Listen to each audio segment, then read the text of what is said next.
Hello everybody. In this video, we will read the second part of the third chapter, Two Stories of Flying. The second part is about the black aeroplane, and it's about how the pilot got stuck in such a situation where he could find no way to escape or no way to find a way from where he can find out a safer route.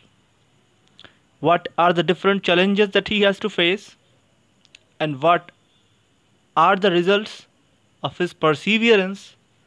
This we will read in this lesson. The moon was coming up in the east behind me.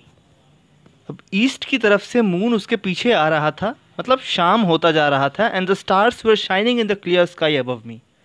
और आकाश में stars बिल्कुल clear दिखाई दे रहे थे.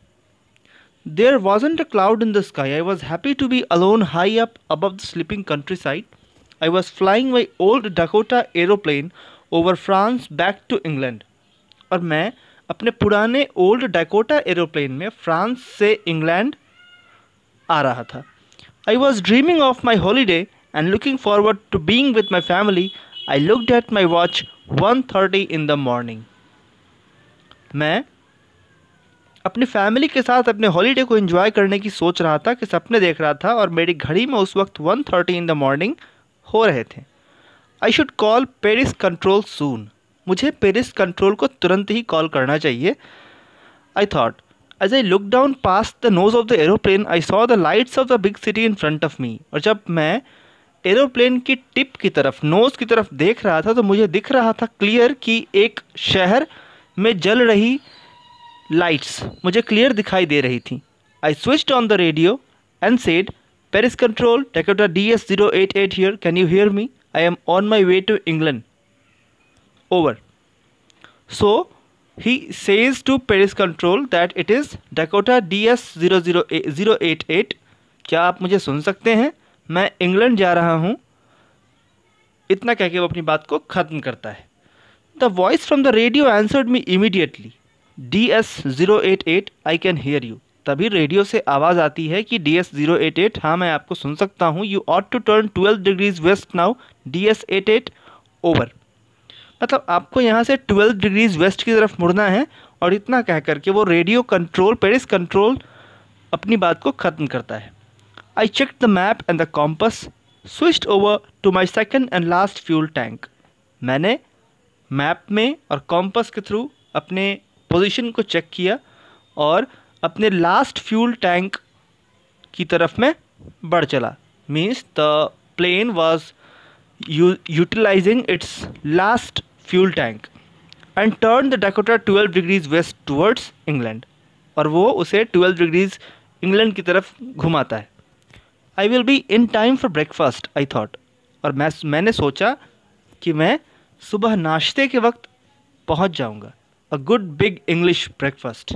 एक अच्छा खासा English breakfast यहाँ पर नरेटर के लिए इंतज़ार कर रहा होगा.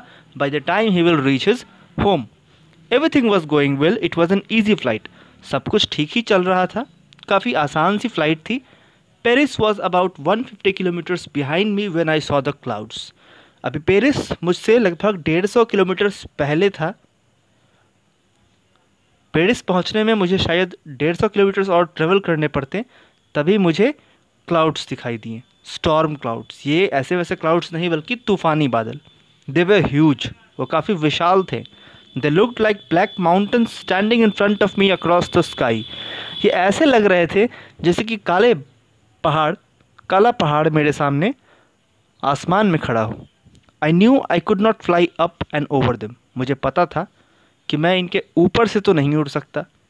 And I did not have enough fuel to fly around them to north और साउथ. और ना ही मेरे प्लेन में इतना फ्यूल भी बचा था कि मैं नॉर्थ या साउथ मीन्स चक्कर लगा करके इनके पार निकल सकूं. I ought to go back to Paris.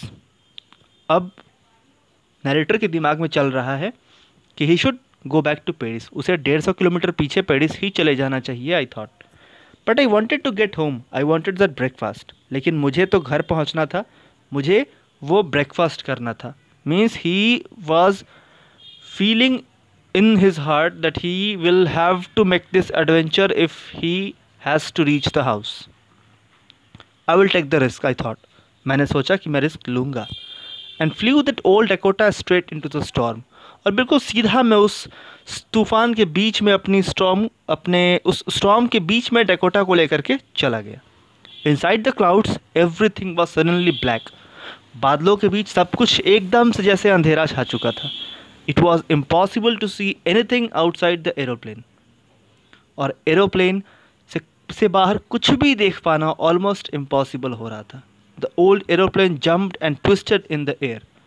और एरोप्लेन जो पुराना था वो हवा में जैसे कि ट्विस्ट कर रहा हो, मुड़ जा रहा हो.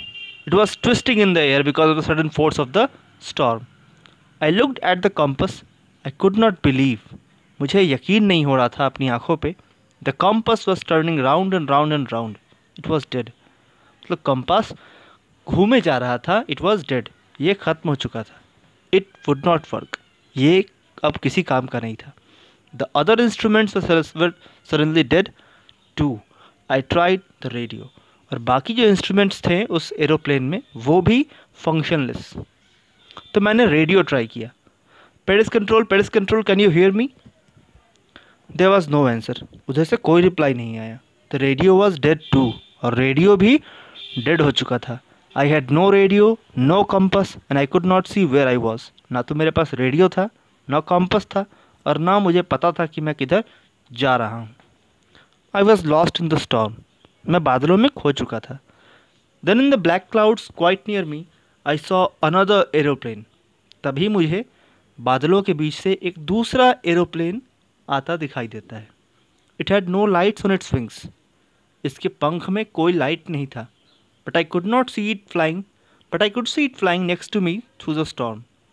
लेकिन फिर भी मैं इसे इस तूफान के बीच भी देख पा रहा था.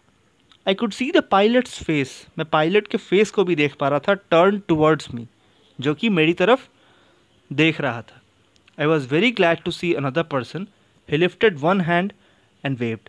मैं काफ़ी खुश हुआ एक दूसरे इंसान को इस परिस्थिति और इस मुश्किल परिस्थिति में अपने सामने देखकर.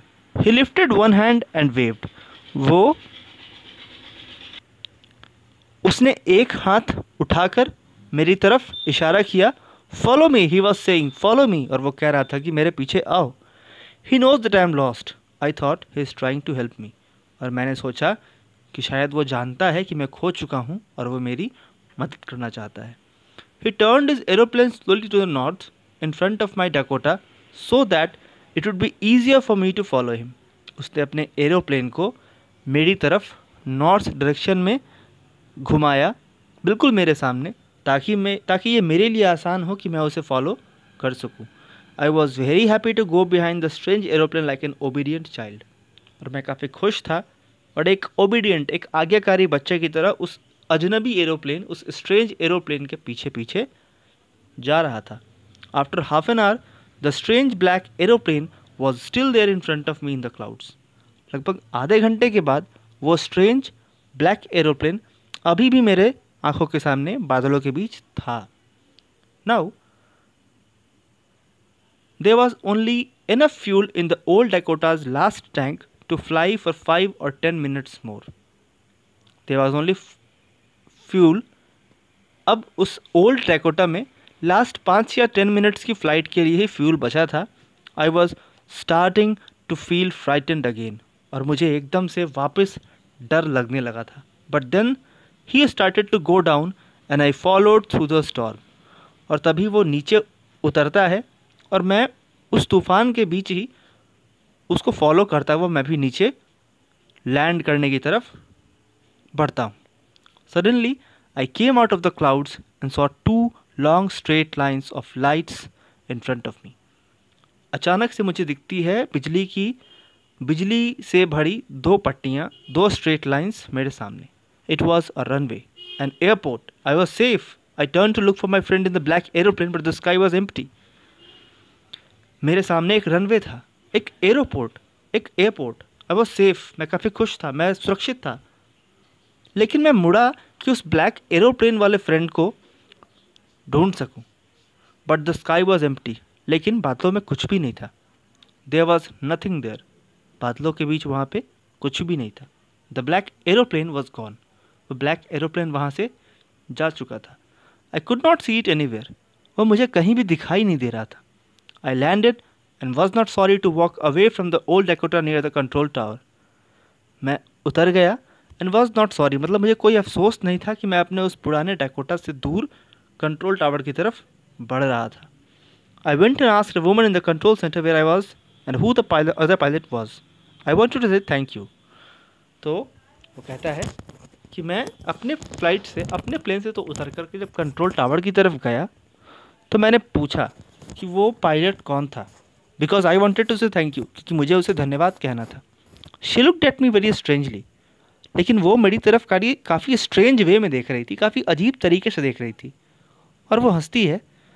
अनदर एरोप्लेन, दूसरा aeroplane, up there in this storm, इस तूफान में दूसरा aeroplane. No other aeroplanes were flying tonight, कोई भी और एरोप्लेन आज रात उड़ता हुआ हमें दिखाई नहीं दिया है। Yours was the only one I could C on the radar, हमारे रडर पे तो सिर्फ एक आपका ही प्लेन था जो कि आ पाया है।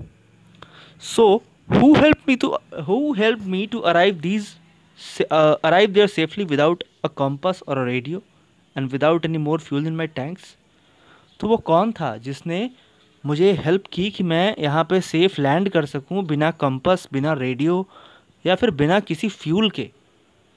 Who was the pilot on the strange black aeroplane, आखिर उस स्ट्रेंज ब्लैक एरोप्लेन में पायलट कौन था। फ्लाइंग इन द स्टॉर्म, तूफान के बीच, विदाउट लाइट्स, जिसमें कि लाइट्स भी नहीं थी। Now to this point the narrator of the story leaves the question for us that actually who was this person, who was the pilot of the plane, of the strange aeroplane which came to help the narrator's aeroplane.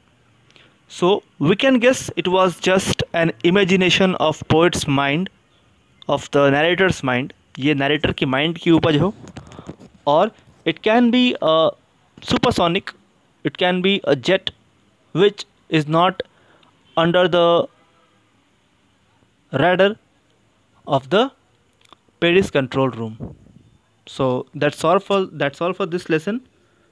We will see in we will come in another video with another chapter. So till then, thanks and goodbye.